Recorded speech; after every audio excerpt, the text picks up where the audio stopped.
ಮಹಾನಗರದಲ್ಲಿ ರಾಜ್ಯ ಸರ್ಕಾರದ ಬೆಲೆ ಏರಿಕೆ ವಿರುದ್ಧ ಅಹೋರಾತ್ರಿ ಧರಣಿಯನ್ನ ಬೆಂಗಳೂರಿನಲ್ಲಿ ಫ್ರೀಡಂ ಪಾರ್ಕ್ ನಲ್ಲಿ ಮಾಡಿದ್ವಿ. ಸನ್ಮಾನ್ಯ BS ಯಡಿಯೂರಪ್ಪ ರೈತ ನಾಯಕರು ಸಹ ಆ ಹೋರಾಟದಲ್ಲಿ ಭಾಗವಹಿಸಿದ್ರು. ರಾಜ್ಯದ ಎಲ್ಲ ಜಿಲ್ಲೆಗಳಿಂದ, ರಾಜ್ಯದ ಮೂಲೆ ಮೂಲೆಗಳಿಂದ ಉತ್ತರ ಕನ್ನಡವೂ ಸೇರಿದಂತೆ ಎಲ್ಲ ಜಿಲ್ಲೆಗಳಿಂದ ದೊಡ್ಡ ಸಂಖ್ಯೆಯ ನಮ್ಮ ಕಾರ್ಯಕರ್ತರು, ಜನಪ್ರತಿನಿಧಿಗಳು ಎಲ್ಲರೂ ಕೂಡ ಭಾಗವಹಿಸಿದ್ರು. ಅಲ್ಲಿ ವಾತಾವರಣ ನೋಡಿದಾಗ ಗೊತ್ತಾಯ್ತು, ರಾಜ್ಯ ಸರ್ಕಾರ ಅಧಿಕಾರಕ್ಕೆ ಬಂದು 2 ವರ್ಷ ಇನ್ನೂ ಕೂಡ ಪೂರೈಸಿಲ್ಲ. ರಾಜ್ಯದಲ್ಲಿ ಯಾವ ರೀತಿ ವಾತಾವರಣ ನಿರ್ಮಾಣ ಆಗಿದೆ, ಕಾಂಗ್ರೆಸ್ ಸರ್ಕಾರದ ವಿರುದ್ಧ ಜನಾಭಿಪ್ರಾಯ ಏನಿದೆ ಅಂತಕ್ಕಂಥದ್ದು ಸ್ಪಷ್ಟ ನಮಗೆ ಗೋಚರ ಆಯಿತು. ಇವತ್ತಿನ ಪತ್ರಿಕೆಯನ್ನ ತಾವು ನೋಡೋದಾದ್ರೆ, ಮತ್ತೆ ಗುತ್ತಿಗೆದಾರರ ಕಮಿಷನ್ ಬಾಂಬ್, ಹಣ ಬಿಡುಗಡೆಗೆ ಬೋಸರಾಜ್ ಪುತ್ರ ಹಸ್ತಕ್ಷೇಪ, ಅಂದ್ರೆ ಸಚಿವರ ಹೆಸರು, ಹಣ ಬಿಡುಗಡೆಗೆ ಬೋಸರಾಜ್ ಪುತ್ರ ಹಸ್ತಕ್ಷೇಪ, ಜಾರಕಿಹೊಳಿ ಕುಟುಂಬದಿಂದಲೂ ಕೂಡ ಹಸ್ತಕ್ಷೇಪ ಅಂತ ಹೇಳಿ ಮುಖಪುಟದಲ್ಲಿ ಇವತ್ತು ಉಲ್ಲೇಖ ಆಗಿದೆ. ಅದರ ಕೆಳಗಡೆ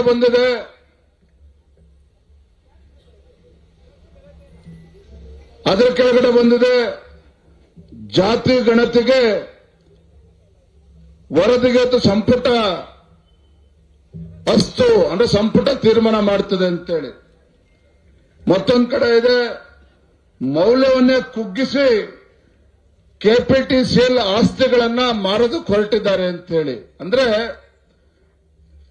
KPTCL ಏನಿದೆ, ಸಾವಿರಾರು ಕೋಟಿ ಬೆಲೆ ಬಾಳ್ತಕ್ಕಂಥ ಆಸ್ತಿಯನ್ನ KPTCL ಕರ್ನಾಟಕ ವಿದ್ಯುತ್ ಶಕ್ತಿ ಕಂಪನಿ ಇದೆ. ಆ ಒಂದು ಆಸ್ತಿಯ ಬೆಲೆ ನೂರಾರು ಆಸ್ತಿಗಳಿದೆ.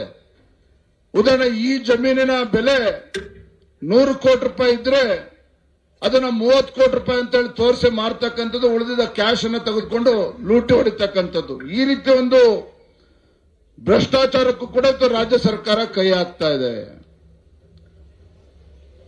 ನೋಡಿ ಯಾವ ರೀತಿ ರಾಜ್ಯ ಸರ್ಕಾರ ಜನರ ಆಶೀರ್ವಾದನ ಪಡೆದುಕೊಂಡು ರಾಜ್ಯದಲ್ಲಿ ನಾವು ಅಭಿವೃದ್ಧಿ ಕೆಲಸಗಳನ್ನ ಮಾಡ್ತೇವೆ, ನಮಗೆ ಆಶೀರ್ವಾದ ಮಾಡಿ ಕಾಂಗ್ರೆಸ್ ಪಕ್ಷವನ್ನು ಅಧಿಕಾರಕ್ಕೆ ತನ್ನಿ ಅಂತ ಹೇಳಿ ಸಿದ್ದರಾಮಯ್ಯನವರು, DK ಶಿವಕುಮಾರ್ ಅವರು ವಿಧಾನಸಭಾ ಚುನಾವಣೆ ಮುಂಚಿತವಾಗಿ ಬೊಬ್ಬೆ ಹೊಡೆದಿದ್ದು. ಒಂದ್ ಕಡೆ ಸಿದ್ದರಾಮಯ್ಯನವರು ಹೇಳಿದ್ರು ಕಾಂಗ್ರೆಸ್ ಕಡೆಗೆ, ಕೃಷ್ಣೆಯ ಕಡೆಗೆ ಅಂತ ಹೇಳಿ. ಕಾಂಗ್ರೆಸ್ ಸರ್ಕಾರ ರಾಜ್ಯದಲ್ಲಿ ಅಧಿಕಾರಕ್ಕೆ ಬಂದ್ರೆ, ರಾಜ್ಯದ ಜನ ಆಶೀರ್ವಾದ ಮಾಡಿದ್ರೆ ರಾಜ್ಯದಲ್ಲಿ ನೀರಾವರಿ ಯೋಜನೆಗಳಿಗೆ ಹಣವನ್ನು ನೀಡ್ತೇನೆ ಅಂತ ಹೇಳಿದ್ರು. ಮತ್ತೊಂದು ಕಡೆ DK ಶಿವಕುಮಾರ್ ಅವರು ಮೇಕೆದಾಟು ಪಾದಯಾತ್ರೆ ಮಾಡಿದ್ರು. ಎಲ್ಲವೂ ಕೂಡ ನಾಡಿನ ಜನರಿಗೆ ಕಣ್ಣೊರೆಸ್ತಕ್ಕಂಥ ತಂತ್ರ ಮೋಸ ಮಾಡಿ ರಾಜ್ಯದಲ್ಲಿ ಅಧಿಕಾರಕ್ಕೆ ಬಂದ್ರು. ಬಿಜೆಪಿ ಸರ್ಕಾರದ ಮೇಲೆ 40% ಭ್ರಷ್ಟಾಚಾರದ ಆರೋಪವನ್ನು ಕೂಡ ಹೊರಿಸಿದ್ರು, ಜನರು ಕೂಡ ಆಶೀರ್ವಾದ ಮಾಡಿದ್ರು. ಆದ್ರೆ ಕಳೆದ 20 ತಿಂಗಳಲ್ಲಿ ಏನಿದೆ ರಾಜ್ಯದ ಪರಿಸ್ಥಿತಿ, ಭಾರತೀಯ ಜನತಾ ಪಾರ್ಟಿ ಮತ್ತು ಜನಾಕ್ರೋಶ ಯಾತ್ರೆ 3 ಕಾರಣಗಳಿಗೆ ನಾವು ಜನಾಕ್ರೋಶ ಯಾತ್ರೆಯನ್ನು ಪ್ರಾರಂಭ ಮಾಡಿದ್ದೇವೆ. ಮೊದಲನೇದಾಗಿ, ರಾಜ್ಯದಲ್ಲಿರ್ತಕ್ಕಂಥ ಈ ಬೆಲೆ ಏರಿಕೆ ಕಾಂಗ್ರೆಸ್ ಸರ್ಕಾರದ ವಿರುದ್ಧ, ಬೆಲೆ ಏರಿಕೆ ಭ್ರಷ್ಟಾಚಾರದ ಕಾಂಗ್ರೆಸ್ ಸರ್ಕಾರದ ವಿರುದ್ಧ ಜನರಲ್ಲಿ ಜಾಗೃತಿ ಮೂಡಿಸಬೇಕು ಅಂತೇಳಿ ನಾವು ಹೊರಟಿದ್ದೇವೆ. ಎರಡನೇ ವಿಚಾರ, ಸಿದ್ದರಾಮಯ್ಯ ಈ ರಾಜ್ಯದ ಮುಖ್ಯಮಂತ್ರಿಗಳು ಮುಸಲ್ಮಾನರನ್ನ ಓಲೈಕೆ ಮಾಡುವ ನಿಟ್ಟಿನಲ್ಲಿ ಹಿಂದೂಗಳಿಗೆ ಅಪಮಾನ ಮಾಡತಕ್ಕಂಥ ಕೆಲಸವನ್ನ ಈ ರಾಜ್ಯದ ಮುಖ್ಯಮಂತ್ರಿಗಳು ಮಾಡ್ತಾ ಇದ್ದಾರೆ, ಕಾಂಗ್ರೆಸ್ ಸರ್ಕಾರ ಮಾಡ್ತಾ ಇದ್ದಾರೆ. ಅದಕ್ಕೋಸ್ಕರ ನಾವು ಜನಾಕ್ರೋಶ ಯಾತ್ರೆಯನ್ನ ಮಾಡ್ತಾ ಇದ್ದೇವೆ. ಇನ್ನು ಮೂರನೇ ಕಾರಣ, ಪ್ರಮುಖವಾಗಿರ್ತಕ್ಕಂಥ ಕಾರಣ, ರಾಜ್ಯದಲ್ಲಿನ ಪರಿಷ್ಠ ಜಾತಿ ಪರಿಷ್ಠ ಪಂಗಡಗಳ ಆ ಸಮುದಾಯಗಳ ಅಭಿವೃದ್ಧಿಗೆ ಮೀಸಲಿಟ್ಟಿರ್ತಕ್ಕಂಥ ಹಣವನ್ನ 38,500 ಕೋಟಿ ಅನುದಾನವನ್ನ ಬೇರೆ ಕಾರ್ಯಕ್ರಮಗಳಿಗೆ ಬಳಸಿ ಇವತ್ತು ಅಲ್ಲೂ ಕೂಡ ಭ್ರಷ್ಟಾಚಾರ ಆಗ್ತಾ ಇದೆ. ಇದರ ವಿರುದ್ಧ ಭಾರತೀಯ ಜನತಾ ಪಾರ್ಟಿ ಜನಾಕ್ರೋಶ ಯಾತ್ರೆಯನ್ನು ಪ್ರಾರಂಭ ಮಾಡಿದ್ದೇವೆ. ಬೆಲೆ ಏರಿಕೆ ಬಗ್ಗೆ ಮಾತನಾಡ್ತೇನೆ. ಕಳೆದ 20 ತಿಂಗಳಲ್ಲಿ ಸಿದ್ದರಾಮಯ್ಯನವರು ಯಾವ ರೀತಿ ಬೆಲೆ ಏರಿಕೆನ ಮಾಡಿದ್ದಾರೆ ಅಂತ ಹೇಳಿದ್ರೆ ನನಗೆಲ್ಲ ಒಂದ್ ಕಡೆ ಅನುಮಾನ ಕಾಡ್ತಾ ಇದೆ. ಈ ರಾಜ್ಯದ ಮುಖ್ಯಮಂತ್ರಿಗಳು ಅನುಭವಿ ಮುಖ್ಯಮಂತ್ರಿಗಳು ಇದ್ರೂ ಸಹ ಒಂದು ತಜ್ಞರ ಸಮಿತಿಯನ್ನ ನೇಮಕ ಮಾಡಿಕೊಂಡಿದ್ದಾರೆ. ಯಾತಕ್ಕೋಸ್ಕರ ತಜ್ಞರ ಸಮಿತಿ? ಉತ್ತರ ಕನ್ನಡ ಜಿಲ್ಲೆಯಲ್ಲಿ ಏನು ಅಭಿವೃದ್ಧಿ ಆಗಬೇಕು, ಇವತ್ತು ಬಿಜಾಪುರ ಬಾಗಲಕೋಟೆಯಲ್ಲಿ ಏನು ಅಭಿವೃದ್ಧಿ ಆಗಬೇಕು, ಅದೆಲ್ಲ ಪ್ರಶ್ನೆ. ರಾಜ್ಯದ ಮುಖ್ಯಮಂತ್ರಿಗಳ ತಜ್ಞರ ಸಮಿತಿ ಏನು ಅಂತ ಹೇಳಿದ್ರೆ ಯಾವ ಅಗತ್ಯ ವಸ್ತುಗಳ ಬೆಲೆ ಮೇಲೆ ಜಾಸ್ತಿ ದರವನ್ನ ಜಾಸ್ತಿ ಮಾಡಬಹುದು ಇವತ್ತು, ನಾಳೆ ಯಾವ ದಿನಬಳಕೆ ವಸ್ತು ಮೇಲೆ ಬೆಲೆನ ಜಾಸ್ತಿ ಮಾಡಬಹುದು, ಇದಕ್ಕೋಸ್ಕರ ಒಂದು ತಜ್ಞರ ಸಮಿತಿಯನ್ನು ಮಾಡಿಕೊಂಡಿದ್ದಾರೆ. ನಿಮಗೆ ಗೊತ್ತಿರಲಿ, ಯಾಕೆ ಅಂತ ಹೇಳಿದ್ರೆ ಗ್ಯಾರಂಟಿ ಗ್ಯಾರಂಟಿ ಗ್ಯಾರಂಟಿ ಅಂತೇಳಿ ಕಾಂಗ್ರೆಸ್ನವರು ಎಲ್ಲರನ್ನೂ ಕೂಡ ನಾಡಿನ ಜನರ ಕಣ್ಣಿಗೆ ಬೂದಿ ಇರ್ತಕ್ಕಂಥ ಕೆಲಸ ಮಾಡ್ತಾ ಇದ್ದಾರೆ. ಸಿದ್ದರಾಮಯ್ಯನವರು ಕಳೆದ 20 ತಿಂಗಳಲ್ಲಿ 50ಕ್ಕೂ ಹೆಚ್ಚು ಅಗತ್ಯ ವಸ್ತುಗಳ ಮೇಲೆ ಬೆಲೆ ಏರಿಕೆಯನ್ನು ಮಾಡಿದ್ದಾರೆ. 50ಕ್ಕೂ ಹೆಚ್ಚು ಅಗತ್ಯ ವಸ್ತುಗಳು ದಿನಬಳಕೆ ವಸ್ತು ಮೇಲೆ ಬೆಲೆ ಏರಿಕೆ ಮಾಡಿದ್ದಾರೆ. ಡೀಸೆಲ್ ಬಗ್ಗೆ ಉದಾಹರಣೆ ಕೊಡ್ತೇನೆ. ಕಳೆದ 20 ತಿಂಗಳಲ್ಲಿ ಡೀಸೆಲ್ ಮೇಲೆ 7.5 ರೂಪಾಯಿ ಜಾಸ್ತಿ ಮಾಡಿದ್ದಾರೆ ಸಿದ್ದರಾಮಯ್ಯ ಕಾಂಗ್ರೆಸ್ ಸರ್ಕಾರ ಬಂದ ಮೇಲೆ. ಪರಿಣಾಮ ಏನು ನಿಮಗೆ ಅನ್ನಿಸ್ಬೋದು, ಏನಪ್ಪ ಇಷ್ಟೊಂದು ಗ್ಯಾರಂಟಿ ಕೊಡ್ತಾ ಇದ್ದಾರೆ ಏನು ಅಂತೇಳಿ. ಡೀಸೆಲ್ ಮೇಲೆ ಬೆಲೆ ಜಾಸ್ತಿ ಆಗಿರ್ತಕ್ಕಂಥ ಪರಿಣಾಮವಾಗಿ ಸಾಮಾನ್ಯ ಜನರು ಬಡವರು ಬಳಸ್ತಕ್ಕಂಥ ಅಗತ್ಯ ವಸ್ತುಗಳ ಬೆಲೆ ಇವತ್ತು ಗಗನಕ್ಕೆ ಏರ್ತಾ ಇದೆ. ಇಡೀ ದೇಶದಲ್ಲಿ ಕರ್ನಾಟಕದಲ್ಲಿ ಜನಸಾಮಾನ್ಯರು ವಾಸಿಸಕ್ಕೆ ಇವತ್ತು ಹೆಚ್ಚು ದುಬಾರಿ ಬೆಲೆಯನ್ನು ತೆತ್ತಬೇಕಾಗಿದೆ. ಇವತ್ತು ರೈತರು ತಮ್ಮ ಹೊಲಕ್ಕೆ ಇವತ್ತು ಟ್ರಾಕ್ಟರ್ಗಳನ್ನು ಉಪಯೋಗಿಸ್ತಾರೆ, ಟಿಲ್ಲರ್ ಅನ್ನು ಉಪಯೋಗಿಸ್ತಾರೆ, ಮೋಟರ್ಗಳನ್ನು ಯೂಸ್ ಮಾಡ್ತಾರೆ, ನೀರು ಹಾಯಿಸೋದಕ್ಕೆ ಡೀಸೆಲ್ ಅನ್ನ ಬಳಕೆ ಮಾಡ್ತಾರೆ. 7.5 ರೂಪಾಯಿ ಒಂದು ಲೀಟರ್ಗೆ ಜಾಸ್ತಿ ಆದರೆ ಆ ರೈತನ ಪರಿಸ್ಥಿತಿ ಏನು ಅಂತೇಳಿ ಒಂದು ಕ್ಷಣ ಯೋಚನೆ ಮಾಡಿ, ಒಂದು ಕ್ಷಣ ಯೋಚನೆ ಮಾಡಿ. ತಾಯಂದ್ರು ದೊಡ್ಡ ಸಂಖ್ಯೆಯಲ್ಲಿ ತಾವು ಕೂತಿದ್ದೀರಿ. ಗ್ರಾಮೀಣ ಭಾಗದ ಮಹಿಳೆಯರನ್ನ ಒಪ್ಕೊಳ್ತೇನೆ. ಸಿದ್ದರಾಮಯ್ಯ ಸರ್ಕಾರ ಶಕ್ತಿ ಯೋಜನೆ ಕೊಟ್ಟಾಗ ಬಹಳ ದೊಡ್ಡ ಚರ್ಚೆಗಳು ಆಯಿತು, ಬಹಳ ದೊಡ್ಡ ಚರ್ಚೆ ಆಯಿತು. ಆದ್ರೆ ವಾಸ್ತವಿಕ ಸತ್ಯ ಏನು? ಒಂದು ಕಡೆ ಉಚಿತ ಬಸ್ ಪ್ರಯಾಣ ಅಂತ ಹೇಳಿದಾಗ ಶಕ್ತಿ ಯೋಜನೆ ಕೊಟ್ಟಾಗ ಪಾಪ ಮಹಿಳೆಯರು ಸಹಜವಾಗಿ ದೇವಸ್ಥಾನಗಳು ದೇವಾಲಯಗಳಿಗೆ ಹೋಗಿ ಭೇಟಿಯನ್ನ ಕೊಟ್ಟು ಬಂದ್ರು ಬಹಳ ಸಂತೋಷದಿಂದ. ಇವತ್ತಿನ ರಸ್ತೆಗಳ ಮೇಲೆ ಬಸ್ ನೋಡಿ ಖಾಲಿ ಓಡಾಡ್ತಾ ಇದೆ. ಆದ್ರೆ ಮತ್ತೊಂದು ಕಡೆ ಶಕ್ತಿ ಯೋಜನೆ ಕೊಟ್ಟು ಇವತ್ತು ರಾಜ್ಯದ ಕೆಎಸ್ಆರ್ಟಿಸಿ ಕಂಪನಿ, ಕರ್ನಾಟಕ ರಸ್ತೆ ಸಾರಿಗೆ ಕಂಪನಿ ಏನಿದೆ, ಮುಂಚೆ ಪ್ರಾಫಿಟ್ ಅಲ್ಲಿ ಓಡ್ತಾ ಇತ್ತು. ಆದ್ರೆ ರಾಜ್ಯ ಸರ್ಕಾರ ಕೆಎಸ್ಆರ್ಟಿಸಿ ಕಂಪನಿಗೆ 6,500 ಕೋಟಿ ರೂಪಾಯಿನ ಈಗ ಇನ್ನೂ ಕೂಡ ದುಡ್ಡನ್ನು ಉಳಿಸಿಕೊಂಡಿದ್ದು, ದುಡ್ಡು ಕಟ್ಟೋದಕ್ಕಾಗಲ್ಲ ಶಕ್ತಿ ಯೋಜನೆ ಕಡೆಯಿಂದ. ಮತ್ತೊಂದು ಪರಿಣಾಮ, ಸಾವಿರಾರು ಬಸ್ಸುಗಳು ಗ್ರಾಮೀಣ ಭಾಗದಲ್ಲಿ ಏನು ಓಡಾಡ್ತಾ ಇತ್ತು ಅದನ್ನು ಕೂಡ ಬಸ್ಗಳನ್ನು ನಿಲ್ಲಿಸಿದ್ದಾರೆ. ಗ್ರಾಮೀಣ ಭಾಗದಲ್ಲಿ ನೀವು ಅನುಭವಿಸ್ತಾ ಇದ್ದೀರಿ. ಗ್ರಾಮೀಣ ಭಾಗದಲ್ಲಿ ಶಾಲಾ ಕಾಲೇಜ್ಗೆ ಹೋಗ್ತಕ್ಕಂಥ ಮಕ್ಕಳಿಗೆ ಇವತ್ತು ಬಸ್ಗಳು ಸಿಗ್ತಾ ಇಲ್ಲ. ಯಾಕಂದ್ರೆ ಬಸ್ಗಳೆಲ್ಲ ನಿಲ್ಲಿಸಿದ್ದಾರೆ ಇವತ್ತು, ಸರ್ಕಾರಿ ಬಸ್ಗಳನ್ನ. ಇದು ರಾಜ್ಯ ಸರ್ಕಾರದ ಧೋರಣೆ. ಇವತ್ತು ಯಾವ್ಯಾವ್ದ್ರ ಮೇಲೆ ಬೆಲೆ ಜಾಸ್ತಿ ಮಾಡಿದ್ದಾರೆ. 9 ರೂಪಾಯಿ ಇವತ್ತು ಹಾಲಿನ ಮೇಲೆ ದರವನ್ನ ಜಾಸ್ತಿ ಮಾಡಿದ್ದಾರೆ, 9 ರೂಪಾಯಿನ ಜಾಸ್ತಿ ಮಾಡಿದ್ದಾರೆ. ಪರಿಣಾಮ ಏನು?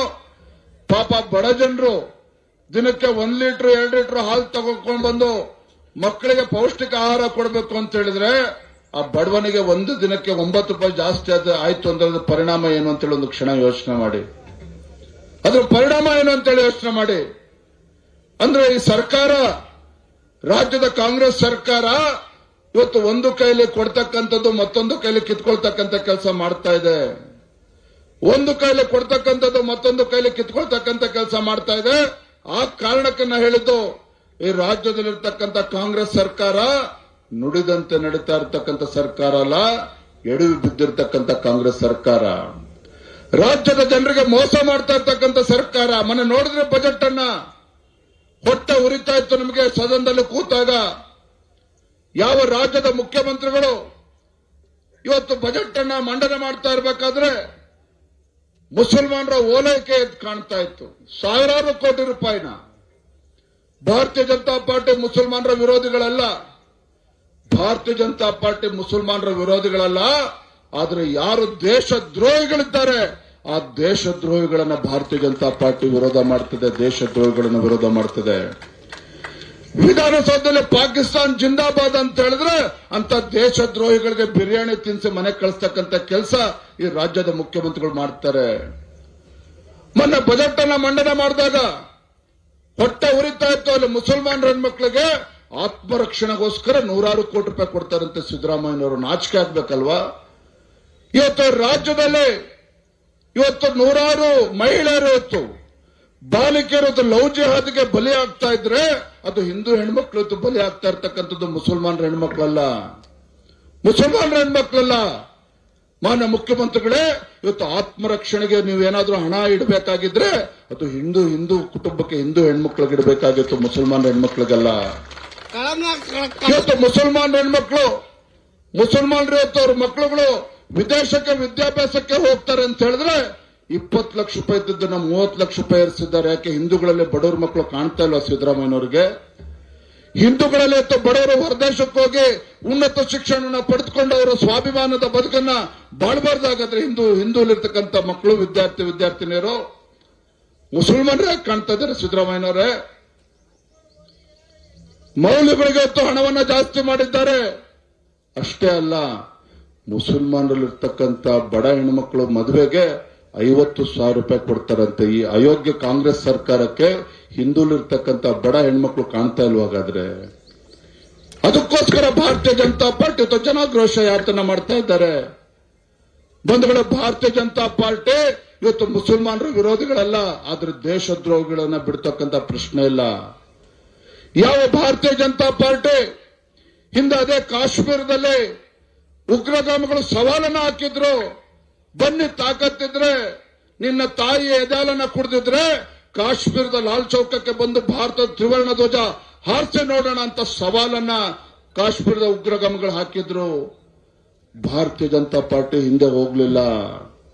ಆ ಉಗ್ರಗಾಮಿಗಳು ಒಡ್ಡಂತ ಸವಾಲನ್ನ ಸ್ವೀಕಾರ ಮಾಡಿ ಅಂದಿನ ಮುರಳಿ ಮನೋಹರ್ ಜೋಶಿಜಿ ಅವರ ನೇತೃತ್ವದಲ್ಲಿ ದೇಶದ ಮೂಲೆಗಳಿಂದ ನಮ್ಮ ಭಾರತೀಯ ಜನತಾ ಪಾರ್ಟಿಯ ಕಾರ್ಯಕರ್ತರು ಕರ್ನಾಟಕದಿಂದಲೂ ಸಹ ಯಡಿಯೂರಪ್ಪನವರ ನೇತೃತ್ವದಲ್ಲಿ ಕಾಶ್ಮೀರದ ಲಾಲ್ ಚೌಕಕ್ಕೆ ಹೋಗಿ ಭಾರತದ ತ್ರಿವರ್ಣ ಧ್ವಜ ಹಾರಿಸ್ತಕ್ಕಂಥ ಕೆಲಸ ಭಾರತೀಯ ಜನತಾ ಪಾರ್ಟಿ ಕಾರ್ಯಕರ್ತರು ಮಾಡಿದ್ದಾರೆ. ಇದು ಭಾರತೀಯ ಜನತಾ ಪಾರ್ಟಿಯ ಒಂದು ಧೋರಣೆ. ಇದು ಭಾರತೀಯ ಜನತಾ ಪಾರ್ಟಿ ಹಿಂದುತ್ವದ ಪ್ರತಿಪಾದನೆಗಳು ಅಂತಕ್ಕಂಥ ಕಾರಣ. ಇವತ್ತು ನಾನು ರಾಜ್ಯದ ಮುಖ್ಯಮಂತ್ರಿ ಕೇಳಕ್ಕೆ ಇಚ್ಛಪಡ್ತೇನೆ, ಸನ್ಮಾನ್ಯ ಸಿದ್ದರಾಮಯ್ಯನವರೇ, ನೀವು ರಾಜ್ಯದ ಮುಖ್ಯಮಂತ್ರಿಗಳಾಗಿದ್ದೀರಲ್ಲ, ಇವತ್ತು ಹಿಂದೂಗಳು ಯಾರು ನಿಮಗೆ ಮತ ಕೊಟ್ಟಿಲ್ವ? ಹಾಗಾದ್ರೆ ಹಿಂದೂಗಳು ಯಾರು ಮತ ಕೊಟ್ಟಿಲ್ವ ನಿಮ್ಗೆ? ಹಾಗಾದ್ರೆ ಬರೀ ಮುಸಲ್ಮಾನರ ಒಟ್ಟಿಂದನೇ ಬಂದು ಈ ರಾಜ್ಯದ ಮುಖ್ಯಮಂತ್ರಿಗಳಾಗಿದ್ದಾರ? ಹಾಗಾದ್ರೆ ಬರೀ ಮುಸಲ್ಮಾನರ ಒಟ್ಟಿಂದ ನೀವು ರಾಜ್ಯದ ಮುಖ್ಯಮಂತ್ರಿಗಳಾಗಿದ್ದಾರ?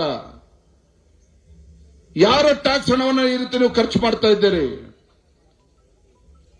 ವಾಲ್ಮೀಕಿ ಅಭಿವೃದ್ಧಿ ನಿಗಮಕ್ಕೆ ಮೀಸಲಿಟ್ಟಿರ್ತಕ್ಕಂಥ ಹಣ ನೋಡಿ, ಒಂದು ಕಡೆ ಪರಿಷ್ಠ ಜಾತಿ ಪರಿಷ್ಠ ಪಂಗಡಗಳ ಅಭಿವೃದ್ಧಿಗೆ ಮೀಸಲಿಟ್ಟಿರ್ತಕ್ಕಂಥ ಹಣವನ್ನ 38,500 ಕೋಟಿ ರೂಪಾಯಿಯನ್ನ ಇವತ್ತು ದುರುಪಯೋಗ ಆಗ್ತದೆ, ಬೇರೆ ಕಡೆ ವರ್ಗಾವಣೆ ಮಾಡ್ತಾರೆ. ಮತ್ತೊಂದು ಕಡೆ ಪರಿಷ್ಠ ಜಾತಿ ಪರಿಷ್ಠ ಪಂಗಡಗಳ ಅಭಿವೃದ್ಧಿಗೆ ಇವತ್ತು ವಾಲ್ಮೀಕಿ ಅಭಿವೃದ್ಧಿ ನಿಗಮದಲ್ಲಿ 100 ಕೋಟಿ ರೂಪಾಯಿ ಅನುದಾನ ತೆಲಂಗಾಣ ರಾಜ್ಯಕ್ಕೆ ಹೋಗ್ತದೆ. ಅಲ್ಲಿ ಸಾವಿರಾರು ಅಕೌಂಟ್ಗಳನ್ನು ಓಪನ್ ಮಾಡಿ ಖಾತೆಗಳನ್ನು ತೆರೆದು ಆ ದುಡ್ಡನ್ನ ತೆಗೆದುಕೊಂಡು ಇವತ್ತು ಲೋಕಸಭಾ ಚುನಾವಣೆ ಖರ್ಚು ಮಾಡಿದ್ರು ಕಾಂಗ್ರೆಸ್ನವರು ಕರ್ನಾಟಕ ರಾಜ್ಯದಲ್ಲಿ. ನಾನು ಕೇಳ್ತೇನೆ ರಾಜ್ಯದ ಮುಖ್ಯಮಂತ್ರಿಗಳಿಗೆ, ಮಾನ್ಯ ಸಿದ್ದರಾಮಯ್ಯನವರೇ, ಒಬ್ಬ ಸಚಿವನ ಅನುಮತಿ ಇಲ್ದೇನೆ, ಸಚಿವನ ಸಹಕಾರ ಇಲ್ದೇನೆ ಆ ಇಲಾಖೆಯಿಂದ 100 ಕೋಟಿ ಹೊರ ರಾಜ್ಯಕ್ಕೆ ಹೋಗೋದಕ್ಕೆ ಸಾಧ್ಯನಾ? ಖಂಡಿತ ಸಾಧ್ಯ ಇಲ್ಲ, ಖಂಡಿತ ಸಾಧ್ಯ ಇಲ್ಲ. ಆ ಸಚಿವ 100 ಕೋಟಿ ರೂಪಾಯಿಯನ್ನ ಕರ್ನಾಟಕದ ಇಲ್ಲಿ ಅಕೌಂಟ್ ಇಂದ ತೆಗೆದು ತೆಲಂಗಾಣಕ್ಕೆ ಕಳಿಸ್ತಾನೆ ಅಂತ ಹೇಳಿದ್ರೆ, ಹಣಕಾಸಿನ ಸಚಿವರ ಅನುಮತಿ ಇಲ್ಲದೇನೆ 100 ಕೋಟಿ ಇವತ್ತು ST ಡೆವಲಪ್ಮೆಂಟ್ ಕಾರ್ಪೊರೇಷನ್ ಇಂದ ತೆಲಂಗಾಣ ಹೋಗೋಕೆ ಸಾಧ್ಯ ಇಲ್ಲ. ಯಾರು ಸ್ವಾಮಿ ಇವತ್ತು ಹಣಕಾಸಿನ ಸಚಿವರು? ಯಾರು ಇವತ್ತು ಹಣಕಾಸಿನ ಸಚಿವರು? ಈ ರಾಜ್ಯದ ಮುಖ್ಯಮಂತ್ರಿಗಳು ಸಿದ್ದರಾಮಯ್ಯನವರೇ, ನೀವು ಹಣಕಾಸಿನ ಸಚಿವರು. ಅದಕ್ಕೆ ಇವತ್ತು ಜನ ಇವತ್ತು ಭ್ರಷ್ಟಾಚಾರ ಕಾಂಗ್ರೆಸ್ನವರು ನೀವು 80% ಸರ್ಕಾರ ಕಮಿಷನ್ ಸರ್ಕಾರ ಅಂತ ಮಾತನಾಡ್ತಾ ಇದ್ದಾರೆ. ಯಾವ ಭಾರತೀಯ ಜನತಾ ಪಾರ್ಟಿ ಸರ್ಕಾರ ರಾಜ್ಯದಲ್ಲಿದ್ದಾಗ ನಿಮ್ಮ ಯಡಿಯೂರಪ್ಪನವರು ರಾಜ್ಯದ ಮುಖ್ಯಮಂತ್ರಿಗಳಿದ್ದಾಗ ಇಡೀ ದೇಶದಲ್ಲಿ ಅಭಿವೃದ್ಧಿಯ ವಿಚಾರದಲ್ಲಿ ಕರ್ನಾಟಕ 2ನೇ ಸ್ಥಾನದಲ್ಲಿತ್ತು, ಗುಜರಾತ್ ನಂತರದಲ್ಲಿ 2ನೇ ಸ್ಥಾನದಲ್ಲಿತ್ತು. ಆದ್ರೆ ಅದೇ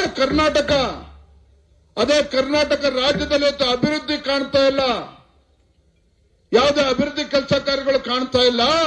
ಇವತ್ತು ಭ್ರಷ್ಟಾಚಾರದಲ್ಲಿ ದೇಶದಲ್ಲಿ ಮೊದಲನೇ ಸ್ಥಾನದಲ್ಲಿ ಪಡೆದುಕೊಂಡಿದೆ ಕರ್ನಾಟಕ. ಸ್ವಾಮಿ ಸಿದ್ದರಾಮಯ್ಯರ ನಾನು ಹೇಳ್ತಾ ಇಲ್ಲ ಮಾತನ್ನ, ರಾಜ್ಯದ ಅಧ್ಯಕ್ಷನಾಗಿ ಮಾನ್ಯ ಮುಖ್ಯಮಂತ್ರಿಗಳ ಆರ್ಥಿಕ ಸಲಹೆಗಾರ ಆಗಿರುವಂತ ಬಸವರಾಯರೆಡ್ಡಿ ಅವರೇ ಸರ್ಟಿಫಿಕೇಟ್ ಅನ್ನ ಕೊಟ್ಟಿರ್ತಕ್ಕಂಥದ್ದು ರಾಜ್ಯದ ಕಾಂಗ್ರೆಸ್ ಸರ್ಕಾರಕ್ಕೆ. ಬಿಜೆಪಿ ಅವರು ಹೇಳ್ತಾ ಇಲ್ಲ. ಅಧಿಕಾರಿಗಳು ಆತ್ಮಹತ್ಯೆ ಮಾಡ್ಕೊಳ್ತಾ ಇದ್ದಾರೆ, ಕಾಂಟ್ರಾಕ್ಟ್ಗಳು ಆತ್ಮಹತ್ಯೆ ಮಾಡ್ಕೊಳ್ತಾ ಇದ್ದಾರೆ. ಇಂಥ ದುಸ್ಥಿತಿಗೆ ಕರ್ನಾಟಕ ರಾಜ್ಯ ಯಾವತ್ತೂ ಕೂಡ ಬಂದಿರಲಿಲ್ಲ. ಮಾನ್ಯ ಕಾರ್ಯಕರ್ತ ಬಂಧುಗಳು, ಯಾವತ್ತೂ ಕೂಡ ಬಂದಿರಲಿಲ್ಲ. ಯಾವತ್ತೂ ಕೂಡ ಅಂತ ಕೆಟ್ಟ ಪರಿಸ್ಥಿತಿ ರಾಜ್ಯದಲ್ಲಿ ನಿರ್ಮಾಣ ಆಗಿರಲಿಲ್ಲ. ಅಂತ ಕೆಟ್ಟ ಪರಿಸ್ಥಿತಿ ಇವತ್ತು ರಾಜ್ಯದಲ್ಲಿ ನಿರ್ಮಾಣ ಆಗಿದೆ. ಇವತ್ತು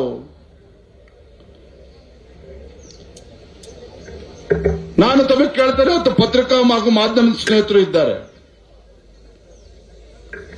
ಕರ್ನಾಟಕ ರಾಜ್ಯದಲ್ಲಿ ಕಾಂಗ್ರೆಸ್ ಸರ್ಕಾರ ಬಂದು 2 ವರ್ಷ ಆಗ್ತಾ ಇದೆ. ಸ್ವಾಮಿ, ಎಷ್ಟು ಬಾರಿ ಮುಖ್ಯಮಂತ್ರಿಗಳು ಇವತ್ತು ಉತ್ತರ ಕನ್ನಡ ಜಿಲ್ಲೆಗೆ ಭೇಟಿಯನ್ನು ಕೊಟ್ಟಿದ್ದಾರೆ, ಎಷ್ಟು ಬಾರಿ ಇವತ್ತು ಯಲ್ಲಾಪುರಕ್ಕೆ ಬಂದಿದ್ದಾರೆ, ಕಾರವಾರಕ್ಕೆ ಬಂದಿದ್ದಾರೆ, ಬೇರೆ ಬೇರೆ ವಿಧಾನಸಭಾ ಕ್ಷೇತ್ರಗಳಿಗೆ ಬಂದಿದ್ದಾರೆ. ಯಾಕೆ ಉತ್ತರ ಕನ್ನಡ ಇವತ್ತು ಕರ್ನಾಟಕ ರಾಜ್ಯದ ಭೂಪಟದಲ್ಲಿ ಇಲ್ವಾ, ಕರ್ನಾಟಕ ರಾಜ್ಯದಲ್ಲಿ ಇಲ್ವಾ? ಹಾಗಾದ್ರೆ ಒಬ್ಬ ರಾಜ್ಯದ ಮುಖ್ಯಮಂತ್ರಿನೋ ಅಥವಾ ಕೇವಲ ಬೆಂಗಳೂರಿನ ಮುಖ್ಯಮಂತ್ರಿಗಳು ಅಂತ ಹೇಳಿ ರಾಜ್ಯದ ಜನ ಕೇಳ್ತಾ ಇದ್ದಾರೆ. ಮಂಗಳೂರಿಗೆ ಬರಲಿಲ್ಲ, ಉತ್ತರ ಕನ್ನಡಕ್ಕೂ ಬರಲಿಲ್ಲ, ಉಡುಪಿ ಜಿಲ್ಲೆಗೂ ಬರಲಿಲ್ಲ, ಶಿವಮೊಗ್ಗಕ್ಕೂ ಕೂಡ ಬರಲಿಲ್ಲ. ಯಾಕೆ? ಕಾಸಿಲ್ಲ ಸ್ವಾಮಿ ಅವರ ಹತ್ರ ಅಭಿವೃದ್ಧಿ ಕೆಲಸ ಮಾಡೋದಕ್ಕೆ. ಆಡಳಿತ ಪಕ್ಷದ ಶಾಸಕ ಹೇಳಿಕೆಯನ್ನು ಕೊಡ್ತಾನೆ. ರಾಜು ಕಾಗೆ ಒಬ್ಬ ಹಿರಿಯ ಶಾಸಕ, ನಾನೊಬ್ಬ ಶಾಸಕನಾಗಿ ಇವತ್ತು ಕಾಂಗ್ರೆಸ್ ಪಕ್ಷದಲ್ಲಿ ಶಾಸಕನಾದ್ಮೇಲೆ ನನ್ನ ಕ್ಷೇತ್ರದಲ್ಲಿ ತಲೆ ಎತ್ಕೊಂಡು ಓಡಕ್ ಆಗ್ತಾ ಇಲ್ಲ, ಆತ್ಮಹತ್ಯೆ ಮಾಡ್ಕೊಳ್ತಕ್ಕಂಥ ಪರಿಸ್ಥಿತಿ ನಿರ್ಮಾಣ ಆಗಿದೆ ಅಂತ ಹೇಳಿ ಕಾಂಗ್ರೆಸ್ ಪಕ್ಷದ ಶಾಸಕ ಬಹಿರಂಗವಾಗಿ ಹೇಳಿಕೆಯನ್ನು ನೀಡಿದ್ದಾರೆ. ಯಾಕೆ? ನಿಮ್ಮ ಉತ್ತರ ಕನ್ನಡ ಜಿಲ್ಲೆಯ ಆರ್.ವಿ. ದೇಶಪಾಂಡೆ ಅವರು ಕೂಡ ಹೇಳಿಕೆಯನ್ನು ಕೊಟ್ಟಿದ್ದಾರೆ, ಶಾಸಕನಾದ್ಮೇಲೆ ನನ್ನ ಕ್ಷೇತ್ರದ ಅಭಿವೃದ್ಧಿ ಕೆಲಸ ಮಾಡೋದಕ್ಕೆ ಆಗ್ತಾ ಇಲ್ಲ ಅಂತ ಹೇಳಿ. ಇದು ರಾಜ್ಯದ ವಾಸ್ತವಿಕ ಪರಿಸ್ಥಿತಿ. ಇವ್ರ ಯೋಗ್ಯತೆಗೆ ಹಿಂದೆ ಬಿಜೆಪಿ ಸರ್ಕಾರ ಇದ್ದಾಗ ಇವತ್ತು ಉಪ್ಪು ನೀರು ತಡೆಗೋಡೆಗಳನ್ನು ನಿರ್ಮಾಣ ಮಾಡಬೇಕು ಅಂತ ಹೇಳಿ ಪ್ರತಿ ವಿಧಾನಸಭಾ ಕ್ಷೇತ್ರಕ್ಕೂ ಕೂಡ 100 ಕೋಟಿ ರೂಪಾಯಿ ಕೊಟ್ಟಿದ್ರು. ಯಡಿಯೂರಪ್ಪನವರಿದ್ದಾಗ, ಬಿಜೆಪಿ ಸರ್ಕಾರ ಇದ್ದಾಗ ಅದನ್ನು ಕೂಡ ತಡೆ ಹಿಡಿತಕ್ಕಂಥ ಕೆಲಸ ಮಾಡಿದ್ದಾರೆ. ಕುಮಟಾದ ನಮ್ಮ ದಿನಕರ್ ಶೆಟ್ಟರು ಬಂದಿಲ್ಲ, ಅಲ್ಲಿ ಯಾವ ಆಸ್ಪತ್ರೆ ನಮ್ಮ ಬಿಜೆಪಿ ಸರ್ಕಾರ ಇದ್ದಾಗ ಅನುಮತಿ ಸಿಕ್ಕಿತ್ತೋ ಅದನ್ನು ಕೂಡ ತಡೆ ಹಿಡಿತಕ್ಕಂಥ ಕೆಲಸ ಆಗಿದೆ.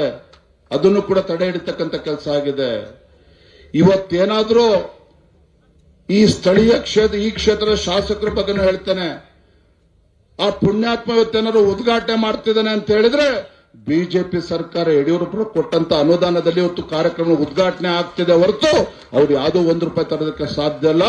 ಈ ಸಂದರ್ಭದಲ್ಲಿ ವಿಶೇಷವಾಗಿ ನಮ್ಮ ಯಲ್ಲಾಪುರ ಕ್ಷೇತ್ರದ ನಮ್ಮ ಕಾರ್ಯಕರ್ತ ಒಂದು ಮಾತನ್ನು ಹೇಳೋದಕ್ಕೆ ಇಚ್ಛಪಡ್ತಾನೆ. ರಾಜ್ಯದ ಅಧ್ಯಕ್ಷನಾಗಿ ಮಾತನ್ನು ಹೇಳ್ತಾ ಇದ್ದೇನೆ.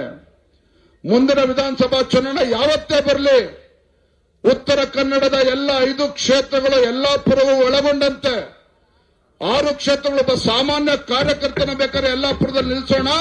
ನಮ್ಮ ಕಾರ್ಯಕರ್ತರಿಗೆ ಶಕ್ತಿ ಇದೆ. ಭಾರತೀಯ ಜನತಾ ಪಾರ್ಟಿ ಧ್ವಜವನ್ನು ಹಾರಿಸ್ತಕ್ಕಂಥ ಕೆಲಸ ಮಾಡೋಣ. ಈ ಯಲ್ಲಾಪುರ ಕ್ಷೇತ್ರದಲ್ಲಿ ಬಿಜೆಪಿ ಎಂಎಲ್ಎ ಗೆಲ್ಲಬೇಕು. ಅದ್ ಯಾಕೆ ಗೆಲ್ಲೋದಕ್ಕಾಗೋದಿಲ್ಲ, ನಾನೇ ಬಂದು ನಿಂತ್ಕೊಂಡು ನೋಡ್ತೇನೆ. ಈ ಕ್ಷೇತ್ರ ಬಿಜೆಪಿ ಗೆಲ್ಲಬೇಕು, ನಮ್ಮ ಕಾರ್ಯಕರ್ತ ಗೆಲ್ಲಬೇಕು. ಆ ನಿಟ್ಟಿನಲ್ಲಿ ನಾವೆಲ್ಲರೂ ಕೂಡ ಕೆಲಸ ಮಾಡೋಣ. ಯಾರಾದ್ರೂ ಸಾಮಾನ್ಯ ಜನರು ಬದುಕಕ್ಕೆ ಸಾಧ್ಯ ಇದೆ ಅಂತ ದುಷ್ಟ ಕಾಂಗ್ರೆಸ್ ಸರ್ಕಾರದಲ್ಲಿ ಯಾರೂ ಕೂಡ ಇವತ್ತು ತಲೆ ಎತ್ಕೊಂಡು ಓಡಕ್ಕಾಗ್ತಾ ಇಲ್ಲ. ನಾನು ಕೂಡ ಮೊದಲ ಬಾರಿ ಶಾಸಕನಾಗಿ ಶಿಕಾರಿಪುರ ಕ್ಷೇತ್ರದಿಂದ ಗೆದ್ದು ಪೂಜೆ ತಂದೆಯವರಿಗೊಂದು ರಾಜಕೀಯ ಜನ್ಮ ಕೊಟ್ಟಿರ್ತಕ್ಕಂಥ ಶಿಕಾರಿಪುರ ಕ್ಷೇತ್ರದ ಶಾಸಕನಾಗಿದ್ದೇನೆ. ನಾನು ಕೂಡ ನನ್ನ ಕ್ಷೇತ್ರದ ಅಭಿವೃದ್ಧಿಗೆ ಅನುದಾನ ತರೋದಕ್ಕೆ ಸಾಧ್ಯ ಆಗ್ತಾ ಇಲ್ಲ. ರಾಜ್ಯದ ಯಾವುದೇ ಶಾಸಕರು ಅನುದಾನ ತರೋದಕ್ಕೆ ಸಾಧ್ಯ ಆಗ್ತಾ ಇಲ್ಲ. ಇಂಥ ಪರಿಸ್ಥಿತಿ ರಾಜ್ಯದಲ್ಲಿ ನಿರ್ಮಾಣ ಆಗಿದೆ. ಮತ್ತೊಂದು ಕಡೆ ದುರಹಂಕಾರದಿಂದ ನಡ್ಕೊಳ್ತಾರೆ, ಪೊಲೀಸರನ್ನು ಉಪಯೋಗಿಸಿಕೊಂಡು ಗುಂಡಾಗಿರಿ ಮಾಡ್ತಾ ಇದ್ದಾರೆ ಇವತ್ತು ಕರ್ನಾಟಕ ರಾಜ್ಯದಲ್ಲಿ. ಇದೇ ಮೊನ್ನೆ ಏನಾಯ್ತು ಉತ್ತರ ಕನ್ನಡದಲ್ಲಿ, ಪಾಪ ಹಿಂದೂ ಕಾರ್ಯಕರ್ತ ಏನನ್ಯಾಯ ಮಾಡಿದ್ದ ಶ್ರೀನಿವಾಸ್ ನಾಯಕ್ ಅವರು, ಅವನು ಆಟೋ ಓಡಿಸ್ಕೊಂಡು ಅವನದೇ ಒಂದು ಜೀವನನ ಸಾಗಿಸ್ತಾ ಇದ್ದಾನೆ. ಒಬ್ಬ ಕಟ್ಟ ಹಿಂದೂ ಕಾರ್ಯಕರ್ತ ಅವನು ಸುಖ ಸುಮ್ಮನೆ ಕರ್ಕೊಬಂದು ಮಧ್ಯರಾತ್ರಿ ಕರ್ಕೊಬಂದು ಇವತ್ತು ದರ್ಬಾರ್ ಮಾಡಲಿಲ್ಲ ಪೊಲೀಸರು. ಹಾಗಾದ್ರೆ ಇವತ್ತು ದಕ್ಷಿಣ ಕನ್ನಡದಲ್ಲಿ ಕರಾವಳಿ ಭಾಗದಲ್ಲಿ ಇವತ್ತು ಯಲ್ಲಾಪುರದ ಸೋಮನಾಯಕ್ ಇರ್ಬೋದು, ಅದೇ ರೀತಿ ಅನಿಲ್ ಮುತ್ನಾಳ್ ಅವರು ಇರ್ಬೋದು, ಅದೇ ರೀತಿ ಉಡುಪಿ ಜಿಲ್ಲೆಯಲ್ಲೂ ಆಗ್ತಿದೆ, ಮಂಗಳೂರಿನಲ್ಲೂ ಕೂಡ ಆಗ್ತಾ ಇದೆ. ನಾನಿವತ್ತು ಪೊಲೀಸರಿಗೆ ಈ ವೇದಿಕೆ ಮೂಲಕ ಒಂದು ಹೇಳೋದಕ್ಕೆ ಇಚ್ಛೆ ಪಡ್ತೇನೆ. ಇವತ್ತೇನು ಕಾಂಗ್ರೆಸ್ನವರು ಇವತ್ತು ಅಧಿಕಾರ ದರ್ಬಾರ್ ನಡೆಸ್ತಾ ಇದ್ದಾರೆ, ಇದು ಶಾಶ್ವತ ಅಲ್ಲ. ಅಧಿಕಾರದ ಅಮಲಿನಲ್ಲಿ ಅಂತ ಹೇಳ್ತಾ ಇದ್ದಾರೆ ರಾಜ್ಯದಲ್ಲಿ ಇವತ್ತು ಕಾಂಗ್ರೆಸ್ ಸರ್ಕಾರ. ಇವರು ಅಧಿಕಾರದಲ್ಲಿ ಶಾಶ್ವತವಾಗಿರೋದಕ್ಕೆ ಸಾಧ್ಯ ಇಲ್ಲ. ಪೊಲೀಸರು ದಯವಿಟ್ಟು ಎಚ್ಚರಿಕೆಯಿಂದ ವರ್ತನೆ ಮಾಡಬೇಕು. ಕಾಂಗ್ರೆಸ್ ಇವತ್ತೇನಾಗಿದೆ ರಾಜ್ಯದಲ್ಲಿ ಅಂತ ಹೇಳಿದ್ರೆ, ಪೊಲೀಸ್ ಸ್ಟೇಷನ್ಗಳು ಎಲ್ಲವೂ ಕೂಡ ಇವತ್ತು ಕಾಂಗ್ರೆಸ್ ಕಚೇರಿ ಅಂತ ವರ್ತನೆ ಮಾಡ್ತಾ ಇದೆ, ಕಾಂಗ್ರೆಸ್ ಕಚೇರಿ ಅಂತ ವರ್ತನೆ ಮಾಡ್ತಾ ಇದೆ. ನಾವು ಇದಕ್ಕೆ ಅವಕಾಶನ ಕೊಡಬಾರದು. ಇವತ್ತು ನಾ ಹೇಳ್ತಾನೆ, ಪೊಲೀಸರಿಗೆ ಇವತ್ತು ಈ ಲಜ್ಜೆಗೆಟ್ಟ ಕಾಂಗ್ರೆಸ್ ಸರ್ಕಾರ ಯಾವತ್ತೂ ಕೂಡ 1ನೇ ತಾರೀಕು ಬಂದ್ರೆ ಪೊಲೀಸ್ ಇಲಾಖೆಗೆ ಕೂಡ ಸಂಬಳ ಆಗ್ತದೆ. ಆದ್ರೆ ಇವತ್ತು 8ನೇ ತಾರೀಕಾದ್ರೂ ಕೂಡ ಸಂಬಳ ಆಗಿಲ್ಲ ಪೊಲೀಸ್ ಇಲಾಖೆಗೆ. 8ನೇ ತಾರೀಕಾದ್ರೂ ಕೂಡ ಸಂಬಳ ಆಗಿಲ್ಲ. ಅಂತ ಅಯೋಗ್ಯ ಕಾಂಗ್ರೆಸ್ ಸರ್ಕಾರದ ಮಾತನ್ನ ಕೇಳಿಕೊಂಡು ಹಿಂದೂ ಕಾರ್ಯಕರ್ತರ ಮೇಲೆ ಕೈ ಮಾಡ್ತಕ್ಕಂಥದ್ದನ್ನ ಬಿಡಬೇಕು ಪೊಲೀಸರು. ಇಲ್ಲ ಅಂತ ಹೇಳಿದ್ರೆ ನಮ್ಮ ಕಾರ್ಯಕರ್ತರ ಬಡಗಿ ಹಿಡ್ಕೊಂಡು ಪೊಲೀಸ್ ಸ್ಟೇಷನ್ ನುಗ್ತಕ್ಕಂಥ ಪರಿಸ್ಥಿತಿ ನಿರ್ಮಾಣ ಆಗ್ತದೆ. ಆಮೇಲೆ ನಮ್ಮ ಕಾರ್ಯಕರ್ತನ ದೂರಬೇಡಿ. ಯಲ್ಲಾಪುರದಲ್ಲಿ ಒಂದು ಪೊಲೀಸ್ ಸ್ಟೇಷನ್ ಇರ್ಬೋದು, ಇವತ್ತು ರಾಜ್ಯದಲ್ಲಿರ್ತಕ್ಕಂಥ ಯಾವುದೇ ಜೈಲುಗಳು ಸಾಕಾಗೋದಿಲ್ಲ. ಅಲ್ಲಿವರೆಗೂ ಕೂಡ ಕಾರ್ಯಕರ್ತರು ಬೀದಿಗಿಳಿದು ಹೋರಾಟಕ್ಕೆ ಇಳಿಬೇಕಾಗ್ತದೆ. ಅಂತ ದಿನಗಳು ಕೂಡ ದೂರ ಉಳಿದಿಲ್ಲ. ಅದಕ್ಕೆ ಎಚ್ಚರಿಕೆಯಿಂದ ವರ್ತನೆ ಮಾಡಬೇಕು. ನಾನಿವತ್ತು ಮೈಕ್ ಕೊಟ್ಟಿದ್ದಾರೆ, ನಾನು ಜಿಲ್ಲಾ ಅಧ್ಯಕ್ಷರು ಕರೆದಿರ ಅಂತೇಳಿ ಮಾತನ್ನು ಹೇಳ್ತಾ ಇಲ್ಲ. ಇವತ್ತು ರಾಜ್ಯದಲ್ಲಿ ಯಾವುದೇ ಹಿಂದೂ ಕಾರ್ಯಕರ್ತರಿಗೆ ಇವತ್ತು ಒಂದು ಕಡೆ ಹಿಂದೂಗಳಿಗೆ ಅಪಮಾನ ಮಾಡ್ತಾರೆ. ಇವತ್ತು ಸಾಮಾಜಿಕ ಜಾಲತಾಣದಲ್ಲಿ ಯಾರು ಒಂದು ಪೋಸ್ಟ್ ಮಾಡಿದ್ರು ಅಂತ ಹೇಳಿದ್ರೆ ಅವನ ಮೇಲೆ ಸುಳ್ಳು ಕೇಸ್ ಹಾಕ್ತಕ್ಕಂಥದ್ದು. ಕುಶಾಲನಗರದಲ್ಲಿ ಪಾಪ ನಮ್ಮ ವಿನಯ್ ಸೋಮಯ್ಯ ಒಬ್ಬ ಪ್ರಾಮಾಣಿಕ ಕಾರ್ಯಕರ್ತ, ಅಲ್ಲಿರ್ತಕ್ಕಂಥ ಸ್ಥಳೀಯ ಕಾಂಗ್ರೆಸ್ ಶಾಸಕ ಅವರ ಒಂದು ಆಸ್ಪತ್ರೆ ಅವ್ಯವಸ್ಥೆ ಬಗ್ಗೆ ಪೋಸ್ಟ್ ಮಾಡಿದ ಕಾರಣಕ್ಕೆ ಅವನ ಮೇಲೆ ಎಫ್ಐಆರ್ ರಿಜಿಸ್ಟರ್ ಮಾಡಿದ್ರು. ರಾಜ್ಯದ ಅಧ್ಯಕ್ಷನಾಗಿ ನಮ್ಮೆಲ್ಲ ವಕೀಲರ ತಂಡ ಕೇಳಲು ಸ್ಟೇ ಅನ್ನ ತೆಗೆದುಕೊಂಡು ಬೇಲ್ ಆದ್ರೂ ಸಹ ಅವನ ಮನೆಗೆ ಪೊಲೀಸರು ಹೋಗಿ ದಬ್ಬಾಳಿಕೆ ಮಾಡೋದಕ್ಕೆ ಹೋಗ್ತಾರೆ ಸ್ಥಳೀಯ ಶಾಸಕರ ಒತ್ತಡದಿಂದ. ಪಾಪ ನಮ್ಮ ಕಾರ್ಯಕರ್ತ, ಪ್ರಾಮಾಣಿಕ ಕಾರ್ಯಕರ್ತ ಆತ್ಮಹತ್ಯೆ ಮಾಡಿಕೊಂಡ. ಬಹುಶಃ ಹಿಂದೆಂದೂ ಕೂಡ ಇಂಥ ದುಷ್ಟ ಒಂದು ಹಿಂದೂ ವಿರೋಧಿ ಜನ ವಿರೋಧಿ ಕಾಂಗ್ರೆಸ್ ಸರ್ಕಾರ ರಾಜ್ಯದಲ್ಲಿ ನೋಡೋಕೆ ಸಾಧ್ಯ ಇಲ್ಲ. ಏನ್ ಹೇಳ್ತಾರೆ ಅವರು? ನಮ್ಮ ತೆರಿಗೆ ನಮ್ಮ ಹಕ್ಕು ಅಂತೆ. ನಾಚಿಕೆ ಆಗ್ಬೇಕಿತ್ತು ಕಾಂಗ್ರೆಸ್ ಸರ್ಕಾರದವರಿಗೆ. ನಮ್ಮ ತೆರಿಗೆ ನಮ್ಮ ಹಕ್ಕು. ಯಾವಾಗ ರಾಜ್ಯದಲ್ಲಿ ಕಾಂಗ್ರೆಸ್ ಸರ್ಕಾರದ ವೈಫಲ್ಯಗಳನ್ನ ಎತ್ಕೊಂಡು ಭಾರತೀಯ ಜನತಾ ಪಾರ್ಟಿ ಇವತ್ತು ಹೋರಾಟಕ್ಕೆ ಹೇಳಿದ್ರೆ, ಭಾರತೀಯ ಜನತಾ ಪಾರ್ಟಿ ಕಾರ್ಯಕರ್ತರು ಹೋರಾಟಕ್ಕೆ ಹೇಳಿದ್ರೆ, ನರೇಂದ್ರ ಮೋದಿಜಿ ಮೇಲೆ, ಕೇಂದ್ರ ಸರ್ಕಾರದ ಮೇಲೆ ನಮ್ಮ ತೆರಿಗೆ ನಮ್ಮ ಹಕ್ಕು ಅಂತ ಹೇಳಿ ರಾಜ್ಯದ ಜನರನ್ನ ತಪ್ಪುದಾರಿಗೆ ತೆಗೆದುಕೊಂಡು ಹೋಗ್ತಕ್ಕಂಥ ಕೆಲಸ ಮಾಡ್ತಾರೆ. ಮನ ಸಿದ್ದರಾಮಯ್ಯನವರೇ, ನಮ್ಮ ತೆರಿಗೆ ನಮ್ಮ ಹಕ್ಕು ಅಲ್ಲ. ರಾಜ್ಯದ ಜನ ಇವತ್ತು ಕಾಂಗ್ರೆಸ್ ಸರ್ಕಾರದ ಬಗ್ಗೆ ಬೇಸತ್ತಿದ್ದಾರೆ. ರಾಜ್ಯದ ಸಾಮಾನ್ಯ ಜನರು, ಬಡವರು, ರೈತರು ನಿಮ್ಮ ಸರ್ಕಾರದ ವಿರುದ್ಧ ಬೇಸತ್ತಿದ್ದಾರೆ. ನಿಮ್ಮ ಶಾಸಕರು, ನಿಮ್ಮ ಮಂತ್ರಿಗಳು ಬೀದಿಗೆ ಬಂದ್ರೆ ಬಡಗಿ ತಗೊಂಡು ಹೊಡಿತಕ್ಕಂಥ ಪರಿಸ್ಥಿತಿಗಾಗಲೇ ನಿಮ್ಮ ಸರ್ಕಾರದವರು ಮಾಡ್ಕೊಂಡಿದ್ದೀರಿ. ಅದಕ್ಕೋಸ್ಕರ ತೆರಿಗೆ ದಾಳಿಯನ್ನು ನೀವು ಪ್ರಾರಂಭ ಮಾಡಿದ್ದೀರಿ. ನೋಡಿ, ನೀವು ಒಂದು ಕ್ಷಣ ಯೋಚನೆ ಮಾಡಿ. ಹಿಂದೆ ಯಡಿಯೂರಪ್ಪನವರು ಬಿಜೆಪಿ ಸರ್ಕಾರ ಇದ್ದಾಗ ರೈತ ತನ್ನ ಪಂಪ್ಸೆಟ್ಗಳಿಗೆ ವಿದ್ಯುತ್ ಸಂಪರ್ಕ ತೆಗೆದುಕೊಳ್ಬೇಕು ಅಂತ ಹೇಳಿದ್ರೆ 25,000 ರೂಪಾಯಿ ಕಟ್ಟಿದ್ರೆ ಸಾಕಾಗ್ತಾ ಇತ್ತು. ಆದ್ರೆ ರೈತರ ಪರವಾಗಿರ್ತಕ್ಕಂಥ ಸರ್ಕಾರ ಅಂತೇಳಿ ಸಿದ್ದರಾಮಯ್ಯನವರು ಹೇಳ್ತಾರೆ, ಇವತ್ತು 2.5 ಇಂದ 3 ಲಕ್ಷ ರೂಪಾಯಿ ಕಟ್ಟಬೇಕು, 2.5 ಇಂದ 3 ಲಕ್ಷ ರೂಪಾಯಿ ಕಟ್ಟಬೇಕು. ಇದೊಬ್ಬ ರೈತ ಪರವಾಗಿರ್ತಕ್ಕಂಥ ರಾಜ್ಯದ ಮುಖ್ಯಮಂತ್ರಿಗಳು ಮಾಡೋದಕ್ಕೆ ಸಾಧ್ಯನಾ? ಹಾಗಾದ್ರೆ ರಾಜ್ಯದ ಮುಖ್ಯಮಂತ್ರಿಗಳು ಈ ರೀತಿ ನಡ್ಕೊಳ್ಳೋಕೆ ಸಾಧ್ಯನಾ? ಅಹಿಂದ ಅಂತ ಹೇಳ್ಕೊಂಡು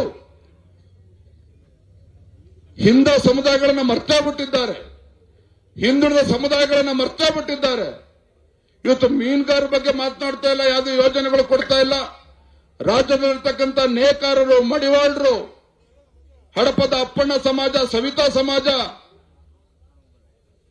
ಯಾವುದೇ ಹಿಂದುಳಿದ ಸಮುದಾಯಗಳ ಬಗ್ಗೆ ಚಿಂತನೆ ಇಲ್ಲ. ರಾಜ್ಯದ ಮುಖ್ಯಮಂತ್ರಿಗಳೇ ಕೇವಲ ಮುಸಲ್ಮಾನರಿಂದ ಓಡ್ತಾ ಇದ್ದಾರೆ, ಅಲ್ಪಸಂಖ್ಯಾತರಿಂದ ಓಡ್ತಾ ಇದ್ದಾರೆ. ಇಂಥ ಧೋರಣೆ, ಒಂದು ಕಡೆ ರಾಜ್ಯದಲ್ಲಿ ಅಭಿವೃದ್ಧಿ ಇಲ್ಲ, ಮತ್ತೊಂದು ಕಡೆ ಭ್ರಷ್ಟಾಚಾರ, ಮತ್ತೊಂದು ಕಡೆ ಹಿಂದೂಗಳಿಗೆ ಅಪಮಾನ ಮಾಡ್ತಕ್ಕಂಥದ್ದು. ಇಂಥ ದರಿದ್ರ ಕಾಂಗ್ರೆಸ್ ಸರ್ಕಾರವನ್ನ ಕಿತ್ತೊಗೆತಕ್ಕಂಥ ಕೆಲಸ ಭಾರತೀಯ ಜನತಾ ಪಾರ್ಟಿ ನಾವು ಮಾಡಬೇಕಾಗಿದೆ. ಆ ಕಾರಣಕ್ಕೋಸ್ಕರ ಇವತ್ತು ಜನಾಕ್ರೋಶ ಯಾತ್ರೆ ನಾವು ಮಾಡ್ತಾ ಇದ್ದೇವೆ. ಆತ್ಮೀಯ ಕಾರ್ಯಕರ್ತ ಬಂಧುಗಳೇ, ಆ ಕಾರಣಕ್ಕೋಸ್ಕರ ಜನಾಕ್ರೋಶ ಯಾತ್ರೆ ನಾವು ಮಾಡ್ತಾ ಇದ್ದೇವೆ. ನಾನು ಎಲ್ಲ ನಮ್ಮ ಉತ್ತರ ಕನ್ನಡದ ನಮ್ಮ ಎಲ್ಲ ಕಾರ್ಯಕರ್ತರಿಗೊಂದು ಭರವಸೆನ ಕೊಡ್ತೇನೆ. ಇವತ್ತು ನಾನು ರಾಜ್ಯದ ಅಧ್ಯಕ್ಷನಾಗಿ ಮೊದಲ ಬಾರಿ ಇವತ್ತು ಕ್ಷೇತ್ರಕ್ಕೆ ಬಂದಿದ್ದೇನೆ. ನಾನು ತುಂಬಾ ಸಂತೋಷ ಆಯ್ತು.